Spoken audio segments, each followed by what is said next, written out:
The Cleveland Browns took another L. Dillon Gabriel in his first ever start. There was some good, there was some bad. We're still on Shedeur Sanders' watch, so we're going to talk about it today. Before we dig in, though, you need to click that subscribe button right now. We're looking at what your players are doing behind the scenes. We're looking at what the media is saying. We're looking at their interviews and everything in between, especially these Cleveland Browns, because they've been a hot story. Click that button. Stop missing out. But the big thing right now is Dillon Gabriel, and how are we going to progress going forward? I was saying something about Shedeur Sanders. And to me, I just know this kid has so much ability that I want to see him out there like anybody else. Yeah. And why the hell he's not out there, it makes no sense. It makes absolutely no sense to me. The fact that he's not bumped up to backup, something's off. Something's wrong. Cleveland messed this quarterback room up on draft day, in my opinion. This quarterback room is, I don't want to say dysfunctional, but it is not the way the normal quarterback room I'm used to seeing in the National Football League locker room. The quarterback room is crazy because there's a name y'all left out of there, and that's Deshaun Watson. He's still a quarterback for the Cleveland Browns. But one thing that I'll say, you know, talking about a young guy like Shedeur Sanders, there's a lot of guys or a lot of fans that he wooed and wowed, you know, through preseason. A lot of people rooting for him, and nobody has seen him play yet. Right now, it is Dillon Gabriel's turn. I don't care if it's Dillon Gabriel backing up Shedeur, Shedeur's backing up Dillon Gabriel. Whenever your opportunity comes, you better be ready. It wasn't a bad performance. It wasn't bad for his first ever outing out there. Honestly, I didn't think it was horrible. But honestly, though, he looked like a backup quarterback trying not to mess things up. What do you want me to really say about Dillon Gabriel over the next 3.5 hours? Well, he was composed. Great. You know how he conducted himself? He conducted himself how a career backup should conduct himself, where you just hope that you're able to hold down the fort until the regular starter comes back. The problem is we don't have a regular starter that comes back. Well, we do, but nobody wants to see him. So nobody wants that to happen. So here we have to hope that Dillon Gabriel, a guy who is certainly limited, a guy who's smart enough to probably be a coach in the NFL someday, has to go out there and conduct an offense. And we just little bit. And we have to hope that Quinshon Judkins is able to carry us into the end zone and we don't have a holding call on it. Because we got two guys there who are again replacing another guy who had to replace another guy who just didn't want to play the game. Didn't want to do it. God bless them. And who picked them? So if they're thought partners, then they're all in this together. They're all in this together, and there's blame on everybody, including Kevin. I cannot stick my head in the sand any longer on it. 3rd and 11. It was right there, crystallized for everybody. 3rd and 11, you did a freak-out move. That's what people do when they play Madden. We weren't pushing it. A lot of short passes behind the line of scrimmage, not more than 5 yards deep. We tried to push it downfield a little bit, but it wasn't working out. He was just trying not to mess things up, but we weren't really trying to win it. At some time, we got to push this offense. At some time, we got to push Dillon Gabriel because we got to see what we can get out of this offense, and we got to see what we got in Dillon Gabriel going forward. A lot of positives, Scott. Obviously, can always be better, and certainly we as an offense have to be better and score more to help this football team. But for a young player in that environment versus that defense to take care of the ball, make the plays he made, I thought was a lot of positives with plenty to clean up, and that's what he will do, and that's the mentality he has, is certainly to be a player that continues to get better week in and week out. A decent debut, but we also had 2 condoms on while playing this week, and you can definitely say that with the play calling. It's not 100% on Dillon Gabriel, but we still, at some time, we got to push the pace here, and we got to see what we have. We got to let the offense fly. It was a very conservative approach with him. I think he had – the only thing, if I want to critique him a little bit, what he could do is he could be better on passes over 10 yards. I think he was like 2 of 9 or something like that of passes over 10 yards, and that's not going to get it done. That falls right back into the same thing Joe Flacco was doing, throwing these dink and dunks and not getting the ball down the field. And I just think that's where our offense is lacking right now. We don't have that explosiveness, and that's why we're being figured out so well. People's like, oh, well, they're not going to throw the ball over 10 yards. All right, well, let's clutter everything under 10 yards and rally and be able to make tackles and be ready to come down and make hits. Like, that's pretty much what's going on. Unless you got athletes that's making guys miss, which we don't, then it's not going to be big gains on these plays. So at some point, the training wheels got to come off. We have to find a way to expand this playbook to being able to push the ball down the field. And that starts with Kevin and the play calling, and that also goes with Dillon being able to make those passes. Everybody is wondering why Shedeur Sanders is not playing. Everybody's wondering why he's not the QB2. It was okay. It wasn't spectacular. He didn't go out and obviously win the game for you, but he didn't lose the game for you. And they did not push these two rookies. And part of that is in the play here with Gabriel here in his first outing. Definitely seen that. They didn't push the competition. When Dillon Gabriel was on the downs in practice and Shedeur was on the up when it comes to performance in practice, that's when things should have been heated up. For both players. They're messing with two players' career here. Everybody's wondering. And everybody's wondering why.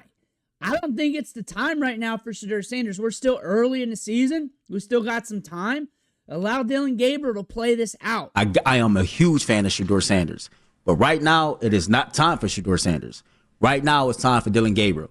And since people want me to go there after we talk to Cam, I'm going to go there because I shouldn't even be talking about Shedeur Sanders right now. Right? This is Dillon Gabriel's moment to shine. I'm excited to see Dillon Gabriel play for my favorite football team.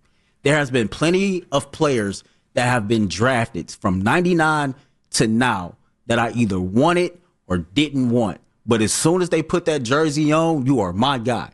You are a part of my squad. You are on my team. Because once we're deeper into the season, Sanders will have some more time here while he's running scout team, while he's in practice. Dillon Gabriel would have proved himself. We're probably not going to go back to Flacco. Deshaun Watson's the next guy. And honestly, like for Shedeur Sanders, if he's going to get his opportunity, I'd rather have him get a full week of practice as the guy, get his opportunity to get down the game script, get ready, and then we rock and roll. And honestly, if you're rooting for Shedeur Sanders, you kind of want this to be a home game. You want this to be a home game, probably later in the season when Browns fans, they're already down and out, but when things are done and they need some hope, they need something to look forward to. And it's a home game. Give the Browns something. Maybe late October, November, December. Give him his opportunity, home game. Roll him out there. See what happens. And there we go. Allow him some time to develop. Allow him some time to get the game scripting, to get the prep work, to go into his first ever start. Allow him that time. Allow him that moment. That's the thing about that. I wouldn't want him starting at London anyways. After what we saw in training camp, throwing the equipment, guys, waiting an hour to get mentioned in 11 versus 11s, getting his opportunity during a lot of joint practices, a lot of training camp practices. They shouldn't have had 4 quarterbacks, and this is also showing in Gabriel's play. This is also coming out in Gabriel's play. If you didn't draft 2 quarterbacks, and I understand the value Shedeur was in the 5th round because he should have been in the 5th round. That's done with. But if you didn't draft 2 quarterbacks, and you just had 3 instead of 4, and have them split all the reps because you were dealing with injuries of these quarterbacks as well, and had that push, that competition, you probably would have had a better game script. You probably could have pushed it more to Gabriel. You're not in it to develop these guys. The wheels fell off of Flacco, traded away Pickett. Now we got 2 quarterbacks here that, when I evaluated them pre-draft, what I liked about them, getting the ball out, accuracy, negatives on both. Drifting with Shedeur, that's been called out. Everybody says that. But the thing is, we're supposed to develop these guys. And Gabriel, he'll throw picks, size, all that. Doesn't push it.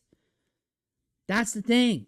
Doesn't push it downfield. Doesn't push it tight down to tight windows. Kind of plays to get by. Plays to get to the next down. But not aggressive. That's what you're seeing out of him. That's what you saw there on Sunday. And that was in his prospect profile. But we're not working to develop these kids. This is another clue what you're going to see with their new rookie quarterback. Unless things change, which Stefanski's getting fired. He's getting fired. Like, it's just a matter of when. We might finish out the season, Jim Schwartz running this place. Just running this team. And we could be seeing all kinds of changes coming up. And they're going to need all kinds of changes because you got a killer defense. You got a killer running back. You can just rely on those two, and all you got to do is make a couple plays. Couldn't get it to happen. You couldn't get it to happen. That's the thing about this.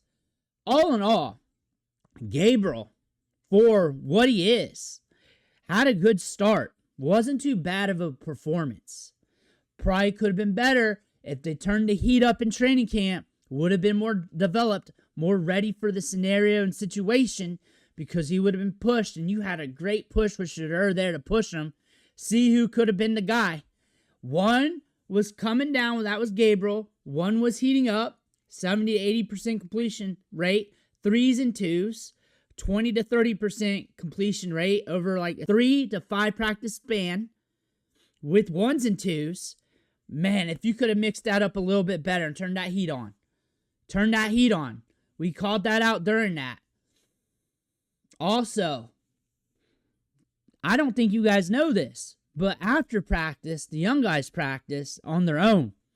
No coverage. No coverage on how they're doing. Nothing. Beat writers wipe it up and walk away. They just let you know they're practicing. Another thing, I saw this on Twitter, and I guess this was being beat to death by the media. Now, Flacco has been coaching up Shedeur this whole time, working with Shedeur. And they saw that on the sidelines at London. They're like them together the whole time, or a lot of the time. Probably not the whole time because that's hard to do. But he's been working with them early at practices, behind the scenes. He's been doing that this whole time. He's been doing this in training camp. They've been working together. They've been coaching. It's been happening. So Flacco has been a standout dude in this scenario. It's just his time to wrap up that career, be a family man, enjoy his family. It's done. I can't hate on him for getting one last check before he checks out of the league. But Gabriel, we got a few more games left. We're not going to be continuing this until we go to another quarterback. Shedeur Sanders' time is coming. It's coming. It's coming sooner than later. Now, Deshaun Watson time might be coming too.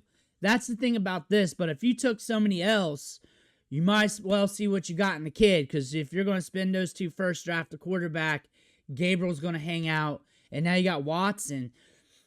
You know he ain't going to be with the team. And you know you're trying to sell tickets. You know you're going to be seeing Shedeur Sanders time eventually. That is happening.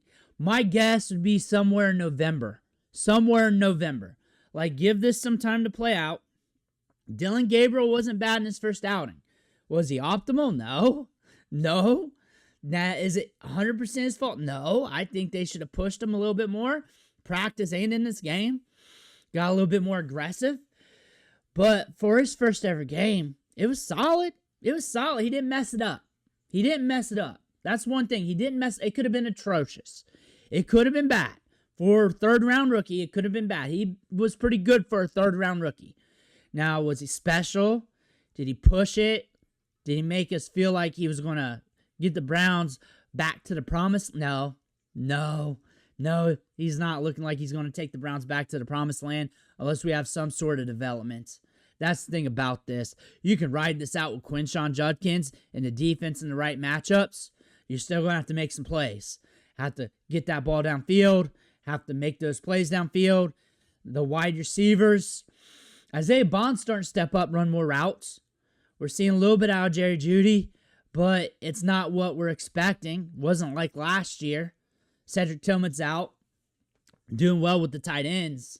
But still, we got to make those plays downfield. That was a winnable game against the Vikings. And Flacco, as long as he doesn't unravel and throw picks, he probably could have won that game against the Vikings. It was Dillon's time. We got to see how he does under fire in a few more games. We got to progress forward. We can't keep doing this, though, or we're going to have Shedeur Sanders time, which it's going to happen. Few more games, few more opportunities. The big question is, are they going to roll with Shedeur Sanders, or are they going to roll with Deshaun Watson when his time comes? Let me know what you think in the comments below. I want to hear about that. Make sure to hit that subscribe button on the way out. One thing for watching. Catch you on the next video.